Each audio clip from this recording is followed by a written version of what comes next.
And on we'll go.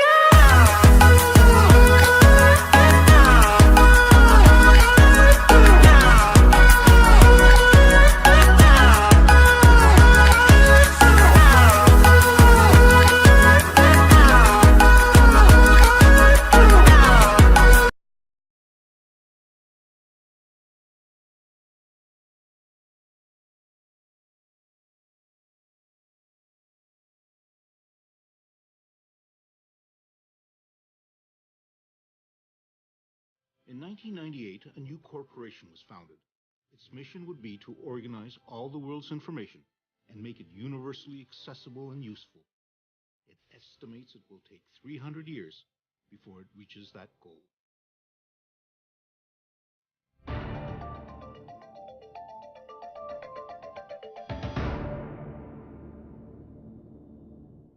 Successful companies start with very audacious goals, and there's no question that the Google organizing all the world's information and making it useful was an audacious goal. And we started with the web, but we see our mission as much more than just the web. We see it as really all of the way we communicate, the way we think, because there's so much of it. Google may have started out as a simple search engine, but today with applications like Android, Chrome, Wave, Picasa, Google Apps, YouTube, and Google Ocean, and now even its own smartphone, it's become an internet powerhouse. This technological tsunami pours forth almost daily from its development teams located around the world. In the process, Google has become a global vacuum cleaner of digital data. It handles an estimated 20 petabytes of data every day. That's the equivalent of 130 billion photographs or 5 billion songs on an iPod. It also deals with more than 1 billion searches per day, and those searches leave a digital footprint of every person visiting the site. Well, one of the interesting things about Google searches is it really is a database of intentions. It is an incredible collection of what you are thinking any given moment based upon what you're searching for, based upon what you're writing in emails. And any institution who has access to that can have power over you or potentially adversely affect you. Do you know what this might be? Does anybody know what that is? Google founders Sergey Brin and Larry Page. Wow, okay. I didn't really realize what it was when I first saw it, but this is what helped me see it. This is what we run at the office that actually runs real time, and every one of those rising dots represents probably about 20, 30 searches. Their ultimate goal is to make Google into an all-knowing entity. So this session is supposed to be about the future. So I thought I'd talk at least briefly about it. And to do the perfect job doing search, you really have to be smart. In fact, the ultimate search engine would be artificial intelligence. And so that's something we work on.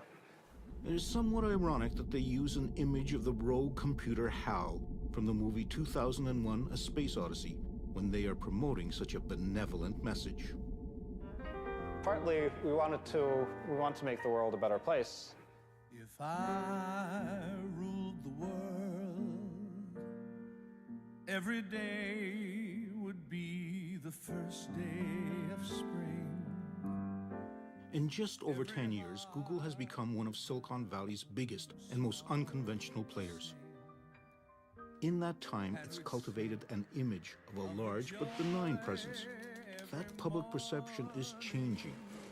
When Google began to scan and digitize millions of books, authors and publishers responded not with hurrahs, but lawsuits alleging copyright infringement. Not long after Google News was launched, Google became the target of condemnation by the print media, which accused it of destroying their ad business and being responsible for plummeting circulation revenues. But with Google's YouTube site, the music and television industries see a threatening competitor undermining their traditional methods of making money. And when Google started photographing streets, it outraged privacy advocates. Wherever or whatever Google expands into, it always seems to be accompanied by disruption and upheaval. And whenever controversy does arise, Google falls back on a corporate motto that was born out of an early Google employee's aversion to corporate speak. Having come from Intel, kind of had the I don't want to work at a big company idea in the back of my head. And so I was interested in something that would be a little bit more provocative and a little bit more interesting and maybe make people a little bit uncomfortable. And so just sitting there in the meeting, I was just trying to think of something interesting. And so what popped into my mind was just don't be evil. When I came in, I thought this was a joke. I thought that it was just a way of marketing within the company. And then one day I was sitting in the room, and I'll never forget, we're having a discussion about advertising, and one of the engineers named Ron pounds his fist on the table and says, "That's evil." And all of a sudden, conversation stopped. It was as though everyone had jumped around the table and hid underneath it. And all of a sudden, it focused the conversation on whether this particular change was positive or negative for customers. We ultimately did not make the change for that reason. It's not a bad motto, but it's misplaced because it gets increasingly difficult to say that one is not evil when thinking about the scope of different activities that service providers are involved in. It's no longer just search. The search engine Google was born in that hotbed of technological innovation, the Computer Science Department at Stanford University. Larry Page and Sergey Brin met as grad students in 1995. They had much in common. Their fathers were both college profs, and their mothers were scientists. Both were born in 1973. Both grew up with and loved anything to do with computers. Our PhD program is very selective, but it's not like when they showed up the first day, I said, oh, this is the smartest person I've seen in my life. Hector Garcia Molina was one of Sergey Brin's advisors, working with him on some data mining problems. The one thing that stood out about Sergey was his age. When I got him here as a PhD student, he was 19 years old. So that was the main thing that stuck in your mind was when you saw him as this just very young kid who knew a lot and was very smart. Sergey Brin, born in Russia, was the math prodigy who loved swimming and gymnastics. Larry Page was the inventor, looking to change the world. At some point, I don't know exactly when, they connected and started working together on the search engine. They created their earliest search engine from off-the-shelf computer components, some of which they begged and borrowed from the university. And after they maxed out their personal credit cards, they came up with some ingenious solutions to their limited finances. And then Larry discovered that he could get a better deal by buying the individual disks without the cases. And they built their own machine, and they got more storage for the same amount of money. With a structure made of toy building blocks and their secret algorithm sauce, which they called backrub, they cobbled together a revolutionary new search engine. One could immediately see that the ordering of the pages was substantially better than what AltaVista was providing. In the mid-1990s, AltaVista, like the majority of other search engines, looked only at text, ranking the results based on the number of times a keyword appeared. Larry and Sergey's search engine was far more sophisticated, with a mathematical algorithm that looked at the number of links to and from internet sites. The more links, the higher the rank. The first search I ever typed into Google was Canadian exchange rate. And it gave me exactly the right information that I ever could use about the Canadian exchange rate and so on. And I was, I hate to use the word blown away, but I was blown away by the fact that I could find exactly what I wanted so quickly. I think what they realized is that working on it in the context of a university research project didn't give them the scope and the scale that they really needed to make it work. So they said, well, let's take a leave. Let's go off, do a company, get it working, and then we can come back and finish up the research. Larry and Sergey were preparing to leave Stanford to start up their search engine company, which by this time they registered as Google, a misspelling of a mathematical term for one with 100 zeros after it. Meanwhile, they continued to participate in the computer science program. They had presented some work they had done on a search engine, and naturally, given my interests, I wanted to be part of it. Google had its very first employee, Craig Silverstein, a fellow PhD candidate. So there were three of us at the beginning, and it seemed like forever that there were three of us. We cared a lot about culture fit, and there were some people who we refused to hire, even though they seemed technically to be a very very qualified because they just did not have the personality to work well with us. The 3 Stanford postgrad students opened up corporate headquarters in that cliché of Silicon Valley, a garage. The company began to expand. I joined in January of 1999, which was a few months after they had started. There were 4 other people at the company, including Larry and Sergey at the time. And they were renting half a house from someone who was still living there and who is now a vice president at Google. And the computers, everybody was working in offices or in bedrooms, if you will. And the garage was included, and I believe we had a printer there, we had a ping pong table there. But the whole company was not living in the garage. We totally worked out of a garage, and I made sure that we did. It was maybe one day a month or one day every 2 months, but I made sure that every so often we'd go out into that garage and we would do some work there. Well, I wanted to be able to tell people times like this that we started in a garage. And so for the record, we started in a garage. It's just in a garage that had rooms in a house attached to it. As Google outgrew its garage, it moved corporate headquarters into a regular office space in downtown Palo Alto. We were in Palo Alto back in those days, which is like a restaurant town. My goal was that we would go to a different restaurant every night. We'd eat out dinner all the time. We'd eat out lunch all the time, in fact. The company was expanding quickly, and soon they moved again. But with few restaurants around this new location, Larry and Sergey decided that it would be more efficient and more cost-effective if they had their own kitchen with their own chef. The one who was chosen had on his resume a stint cooking for the band, the Grateful Dead. They offered me shares in the very beginning, and I was very reluctant.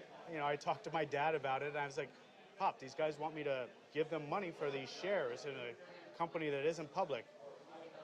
And he's like, it's a scam. Don't believe them. Don't you give them a dime.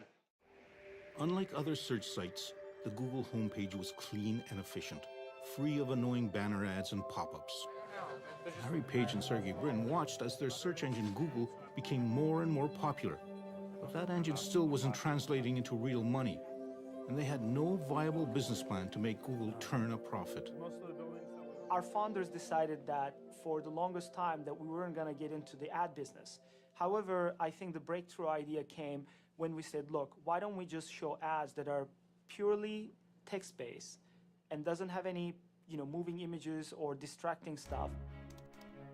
Based on the search, Google would provide simple ads for people to click through. So in October 2000, Google embarked on a new business, online advertising. Almost immediately, ad money started to flood in, and pressure grew on Larry and Sergey from their venture capitalist investors. They wanted an experienced CEO to run the place. Larry and Sergey chose a seasoned veteran of the tech world, Eric Schmidt. He had successfully run software maker Novell, and before that, he was with Sun Microsystems. But perhaps what was more important for the founders was that he shared with them a background as a computer science engineer, married to a strong entrepreneurial drive. Well, Google has taken the position that creativity occurs from individual entrepreneurs deep inside the company, often who have an idea but don't have time to work on it. So we invented a concept called 20% time. And every technical person in the company is supposed to, and we encourage them to spend 20% of their professional time on things that they find interesting, not things that we find interesting. Employee number 23, Paul Buckheit, who was the originator of the motto, "Don't be evil," was also the engineer who in just one day came up with Gmail, an email program used internally by Googlers. There were a lot of objections to even doing Gmail in the first place, but one of the big ones was that there was no way to make money with email. So there was this idea that had been floating around that maybe we could do targeted advertising. For example, if you get an email about a ski trip, you'll get maybe an advertisement for ski equipment or gloves or something like that. He decided to try writing some code to see if it was possible for Google computers to scan the Gmail messages and spit out an appropriate ad. When I arrived the next day, people were pretty excited about it, and not always in a positive way. Some people thought that it was actually a terrible idea. What I recall from the meetings, which occurred over about a year, was this constant debate of what kinds of features would advertising work and so forth. And we ultimately decided to try it. We, in fact, launched Gmail on April 1st. It was seen largely as a joke. The addition of targeted ads to Gmail in 2004 proved to be no joke, adding to Google's ever-burgeoning bottom line. Google had transformed itself into an advertising money-making machine. Now, when we talk about publicity, the Google IPO has received more publicity than any other IPO in history. When Google was preparing for its initial public offering of stock, it had to disclose a closely guarded secret, that it had staggeringly large revenues and profits. It took most investment observers by surprise and made Google a very attractive stock to own. And so, August 19th, 2004, the first day of trading of Google shares, saw the creation of hundreds of freshly minted millionaires.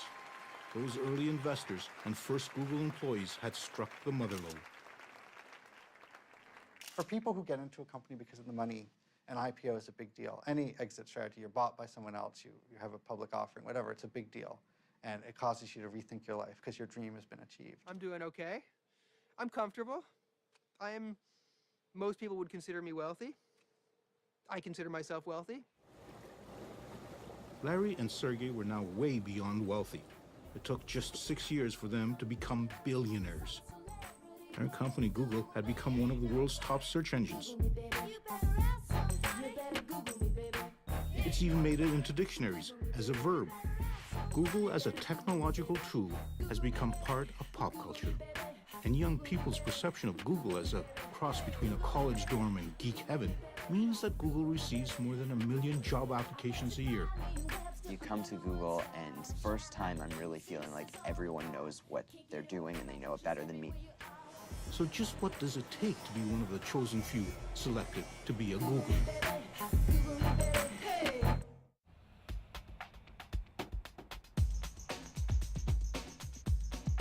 The Googleplex, as it is known by the Googlers who inhabit it, are made to feel that they are the best and brightest.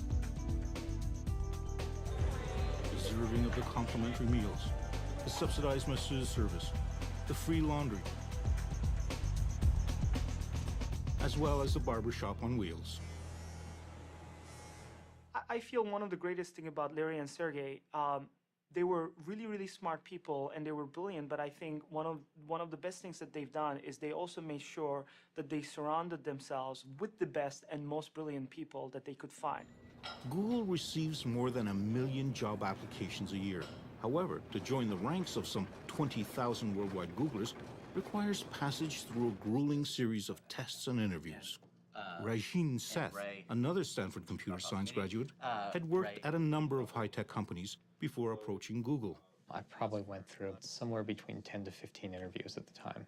And then finally, my last interview was with Larry. And so, literally I just came in one day and actually got to sit down in Larry Page's office and interview with him. And he asked me a bunch of tough questions, and I didn't quite know how I did, but apparently he liked me enough to the point where they decided to give me an offer. Among the most highly prized employees at Google, just after computer science engineers, are new hires called APMs, or Associate Product Managers.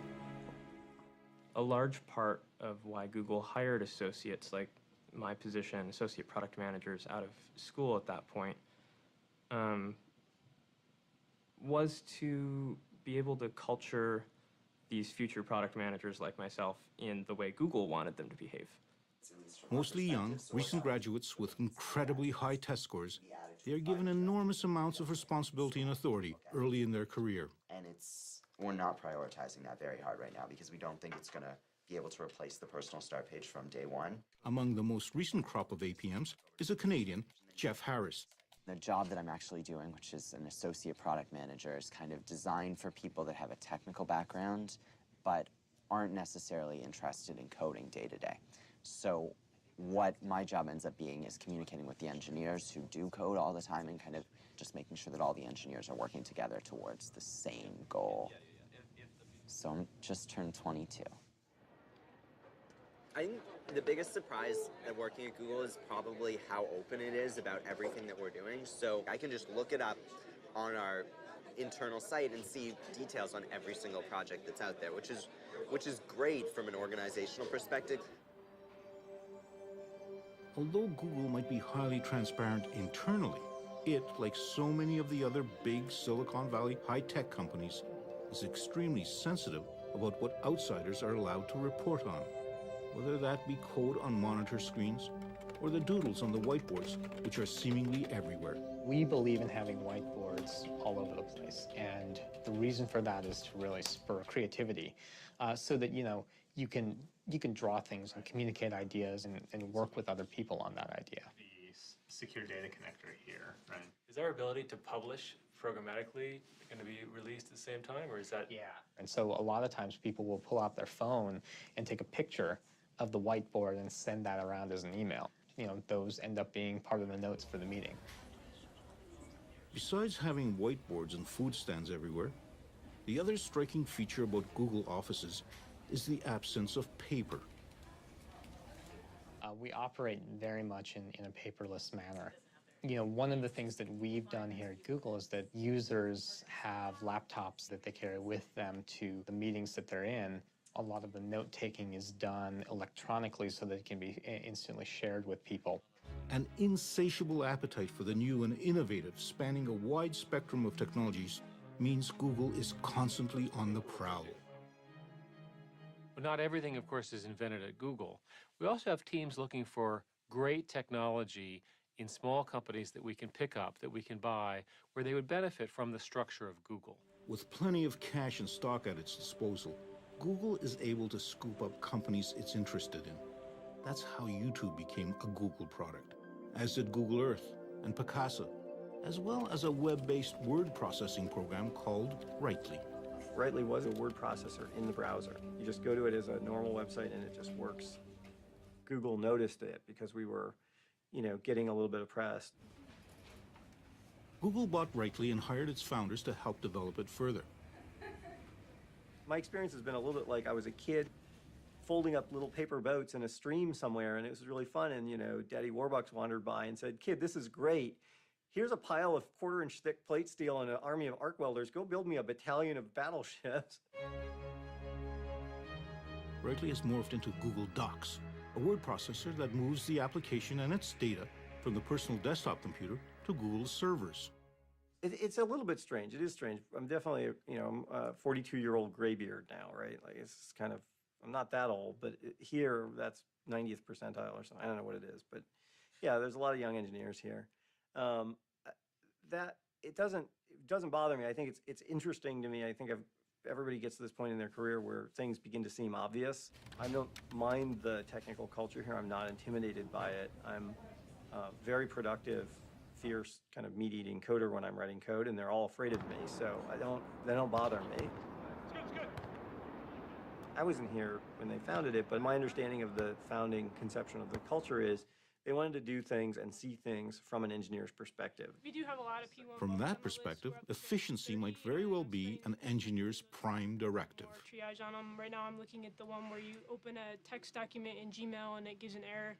Most of the teams do this every morning. There's a stand-up meeting. It's meant to be very short. It's about 10 minutes long. You're not supposed to speak for more than about a minute. All right, so I continue unit testing. The pencil is the conch shell from the Lord of the Flies. Remember that? So that's whoever has the pencil is talking. That's why it's a very efficient meeting. It took 5 minutes to tell the whole team what was going on. Another meeting where members of the Google Docs team get to discuss problems is during their weekly Writely walk. I think it's interesting to try to do big things that change the world. I think that's what I like about being at Google. We want to change the world too. We want to do great things. What's wrong with the logarithmic pruning that we do now? The guy was editing for 8 hours and All right. the beginning and the end got pruned. So we're using it. Okay. No, that's cool. That's cool. You get to deal with tens of millions of users and, big data centers and big machines and big engineering, and it's really fun. For computer geeks, the fun really began in 1977 in a Silicon Valley garage when two college dropouts started a company called Apple and launched a revolution. The personal computer revolution. The power of the desktop computer unleashed across millions of homes and offices around the world changed everything. But now, after more than a quarter of a century of insinuating itself into our lives, the PC has lost pretty well all of its original gee whiz luster. Google has set its sights on creating another revolution by eliminating the need for desktop computers. It wants to put as much of that data as possible onto its own servers.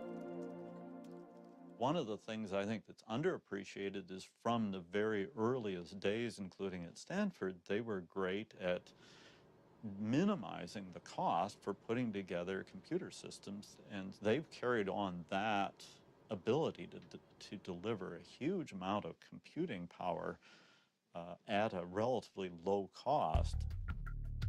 From its beginnings, Google had made it a priority to manufacture as cheaply as possible all its servers and storage facilities to handle its fast search and logging of the internet. And as the internet has grown, so has the need for increased computing capacity. Well, Google builds large data centers. We use personal computer components, and then we build a lot of specialized systems now to deal with the kind of scale that is required. Scale is at the heart of Google. Not only does Google have access to almost limitless computer power, but perhaps of greater value, it has accumulated a massive collection of data. Data that can be used for testing at a scale unseen by most new computer engineers. My office mate and I were just banting around some ideas, and we're talking about something that later turned into something close to Google Bookmarks. And, you know, we did a little bit of math and said, that'll be about, I don't know, 4 petabytes of data. That doesn't seem so bad. And that sentence, 4 petabytes of data, that doesn't seem so bad, is something that before I had been at Google for a month, I would have been shocked to hear those words coming out of my mouth. That shocking 4 petabytes is the equivalent of 4 million gigabytes, numbers so staggeringly large that it is nearly impossible for mere mortals to fathom. As memory increases in capacity and decreases in price, Google is moving into something called cloud computing. The whole idea behind cloud computing is to go ahead and get everything on their server where the professionals are managing it. The problem today is you've got all your stuff on your computer, you drop it, you break it, you delete it, it's a disaster. Why don't you put everything that's important somewhere else, keep it secure, keep it under your control, it's available to you on every demand, on every device, and everywhere you are. The move to the cloud is ushering in a revolution in how we communicate, how we work, how we play, in fact, how we live. People wonder, what's going to happen to information that is mine personally? It's my bank records, my health records, whatever it is, but I don't control it. It's sitting out there somewhere I have to just trust whoever has it to not do things with it I wouldn't want. Is this move into the clouds opening a back door for governments and corporations to secretly access data about us?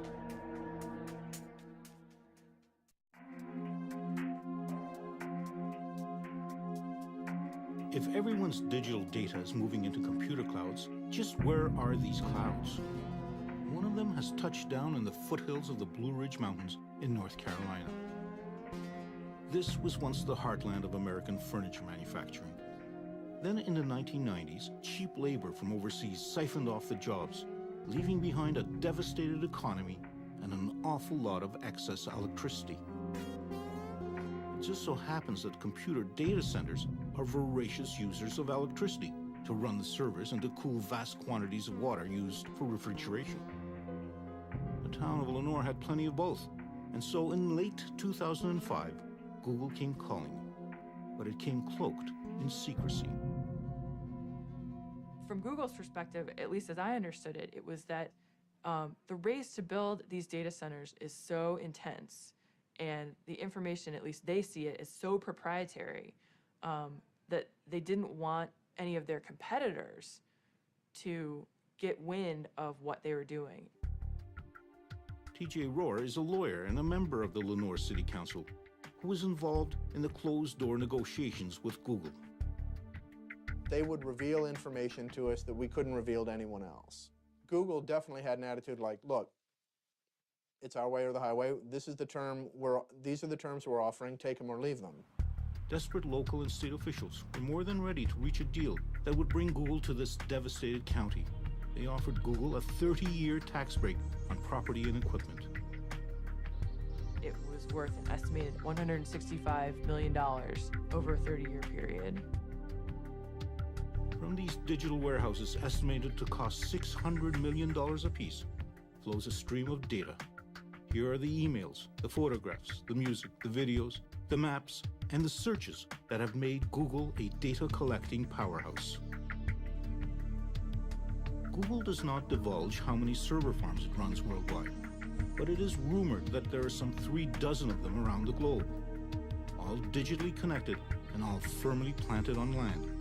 But that might change. Google has filed a patent to build data centers out on the open sea. Powered by the latest technologies in harnessing wave energy, Google servers would sit out on barges. The expectation is that sea-bound servers would be much cheaper to run, and there certainly wouldn't be any real estate or property taxes to pay. A working model has yet to be built, but Google is a corporation that likes to move quickly when cutting-edge technology is involved. However, Google took its time when it came to opening up an office in China. The growth in internet usage in China is staggering. By 2009, its internet users surpassed the entire population of the United States.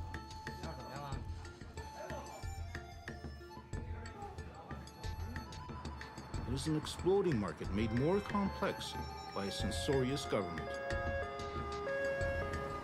We were late in entering China. We were late because we were concerned about some of their content laws.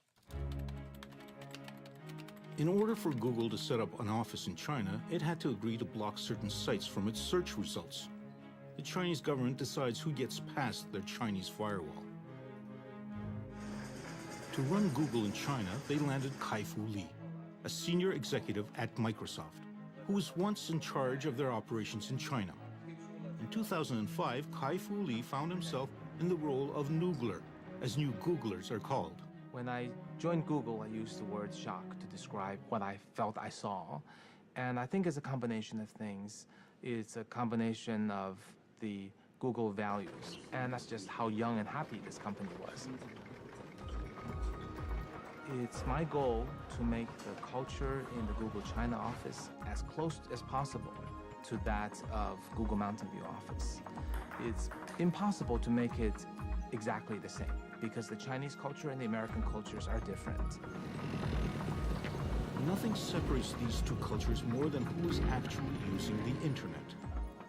The average internet user is 25 years old in China versus about 42 in the United States. So the difference is substantial, and the usage patterns is also quite different. The Chinese users, because they're younger, tend to like entertainment, games, music, video, tend to do less of searching and e-commerce. Similarly, when they use the web, they tend to want something that's very busy, very exciting, as opposed to simple user interfaces. The internet cafes are filled with young people, many of whom are here because at home they would be forbidden to play these games and movies. What it seems is not forbidden either here or at home is downloading pirated music. We noticed that most Chinese users on the internet download pirated or unlicensed music through other search engines. And that's become a habit, and I think most users find that to be an entitlement. So our efforts to try to build perhaps a paid per download or even a subscription service ended up with a clear conclusion they would never take off. A Google engineer and a product manager used their 20% time to come up with Google Music, a free music download that has the support of the major record labels. So we hope we found the formula that will not only be successful, popular, but also profitable for record labels and for our partner and for us. While the Chinese government appears to tolerate the pirating of music, it seems to show less patience for Google, recently accusing it of spreading pornography. Google is registered in China, so we have to follow the Chinese laws. Whatever the laws. Well, our employees are Chinese citizens. They would have to follow the Chinese laws wherever they work. Following Chinese laws meant that Google searches from within China for such things as Falun Gong, Tibet independence, or Tiananmen Square protest produced quite different results from those that appear on screens outside of China. And that's how it operated for 4 years. When in January 2010, Google announced that it would stop censoring its search results due to a major cyber attack originating in China, targeting Google's intellectual property and the Gmail accounts of Chinese human rights activists. While China insists that its laws must be obeyed, Google warned that if discussions with the Chinese government to operate an unfiltered search engine prove unsuccessful, it could shut down operations in China. However, there were no discussions with the government of the United States when shortly after September 11, 2001, it passed legislation that gave itself broad surveillance authority, allowing itself unprecedented access to people's digital footprint. And these powers are quite broad now. They range from getting access to credit reports on individuals, to getting access to their communications data, to more broadly being able to send a letter to any data holder and say, please reveal all the information you have about this person and don't tell them. And don't tell anyone. This is the idea of the National Security Letter. At the Electronic Privacy Information Center in Washington, D.C., Director Mark Rottenberg is concerned about the new digital information that's migrating to the clouds of computer server farms. I'm not saying that the government shouldn't get access to that information under appropriate circumstances. In fact, in some instances, it's vital to pursue wrongdoing and criminal investigations. But we need oversight, we need accountability, we need transparency. And the problem with cloud computing is it's going to make it much easier for government to engage in this type of surveillance secretly without people knowing that their personal information, their business records are being turned over. I've asked people at Google to simply report statistics on how many subpoenas and warrants they get every month. They don't have to say anything else. They don't have to say what the subpoenas and warrants were about. Just a number. How many do you receive? But they didn't like that suggestion and rejected it out of hand. As the Google juggernaut plows ahead, digitizing everything in its path, it accumulates new adherents. The city of Washington, D.C. has opted to wean itself off Microsoft Office and switch to a collection of Google applications. Google's offer of a cheaper, more secure, and more collaborative life in their cloud proved just too enticing to turn down. The trust issue is central to our whole brand. If Google were to violate someone's trust, the press, of course, would kill us, and all of a sudden people would withhold their information, they'd stop searching, our revenue would go down, it'd be a terrible thing, terrible for our company, terrible for them. So we take it very, very seriously. Some people don't trust this naive altruism that, we're really trying to make products that make users better. They see, some sort of agenda that we're trying to control the world or whatever they see. But what can I say? We come out of a grad school background and we don't think like that. But Google also has to worry about a band of young upstarts ready to change the world of search. Discarding Google's original model of a data-crunching search engine, they are approaching search from a different angle. They want to harness the power of what was known as the wisdom of friends. I think that this is the place that is going to define the next several years of what the internet and world is really about. So why is it that some of the leading proponents of social search are ex-Googlers, ready and willing to challenge their ex-employer?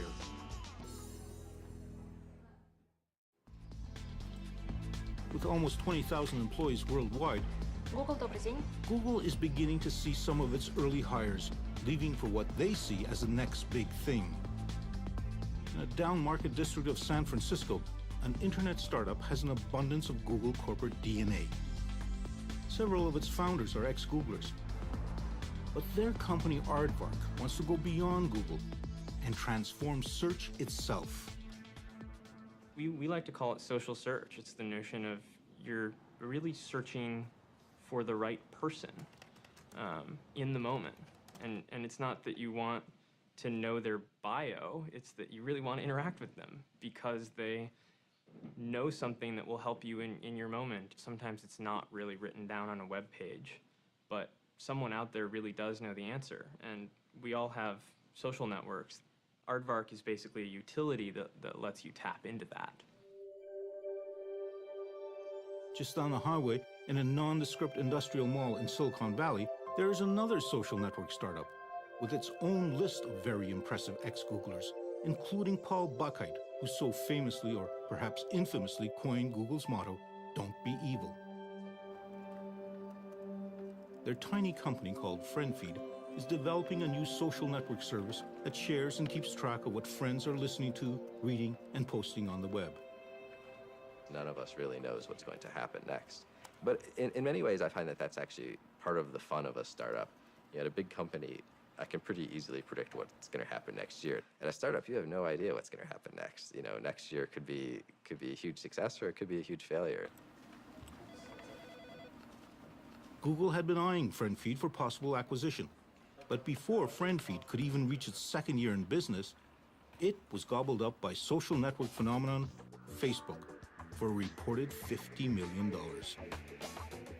Facebook, founded by a Harvard dropout in 2004, has undergone an explosive growth and represents a real challenge to Google, at the same time attracting a surprising number of ex-Googlers. I think leaving Google is, and choosing to come to Facebook just demonstrates how compelled and convinced I am about the importance of Facebook's mission. Facebook, along with Twitter, are currently the hottest social networks around, and they have realized that their kind of friend-based recommendations is a form of search far removed from Google's cold, calculating algorithms. For most people, outside of engineering, the world is about relationships. It's about connecting with other people. And to that extent, Facebook really is that next step in the evolution of what really matters from a technology perspective.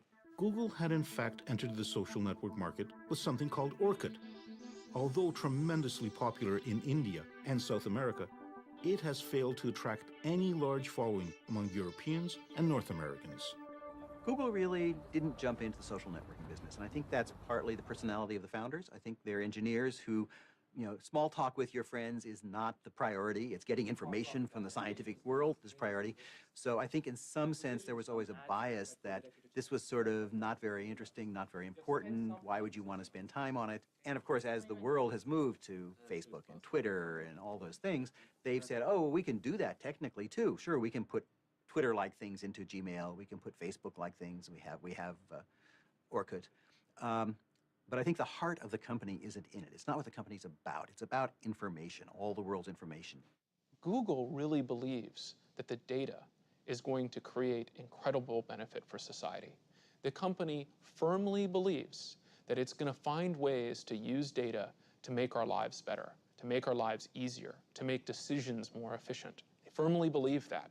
For instance, with flu trends, they believe that in tracking individual searches for looking for things like cough or other medical conditions, they are going to detect the flu, they are going to be able to more effectively target interventions, and fewer people will die.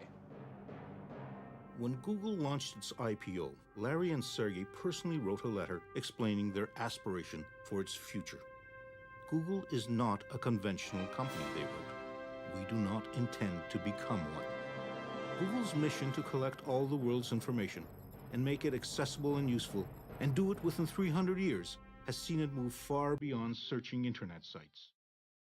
Whether photographing streets, or digitizing the world's books, or turning our mobile devices into internet portals, or creating the world's greatest repository of video in its very own cloud, Google remains a technological phenomenon. But its future rests on something quite unscientific. Trust. Trust that it is keeping our data safe from hackers and snooping governments.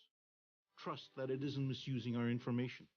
And ultimately trust that Google is living up to its motto, don't be evil.